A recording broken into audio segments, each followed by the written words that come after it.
Hello বন্ধুরা, good afternoon সবাইকে। কেমন আছো সবাই? আমার পেজে তোমাদের সকলকে স্বাগত জানাই। আজকে সকাল থেকে সারা দিন বৃষ্টি, আকাশটাও সকাল থেকে মেঘলা করে আছে।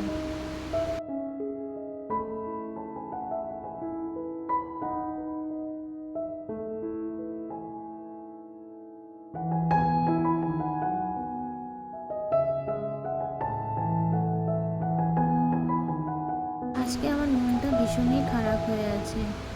আমার সোনিয়াটার কাল থেকে খুবই শরীর খারাপ, কাল থেকে কিছুই খাচ্ছে না, সর্দি করে গেছে, জ্বর হয়েছে।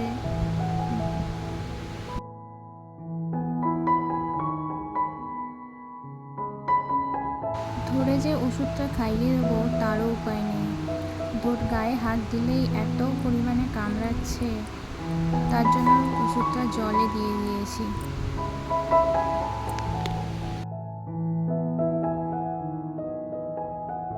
ও যেটা খেতে ভালোবাসে সেই খাবারেও ওর অরুচি। কি যে করব, কি খাওয়াবো কিছুই বুঝতে পারছি না। ওকে আমি অনেক ছোট থেকে বড় করেছি, তখন ওর লোমই ওঠেনি। ওর কিছু হলে আমার খুবই চিন্তা হয়। যেমন একটা মা তার বাচ্চাকে আদর যত্ন দিয়ে বড় করে তোলে, আমিও ঠিক সেভাবেই ওকে বড় করেছি।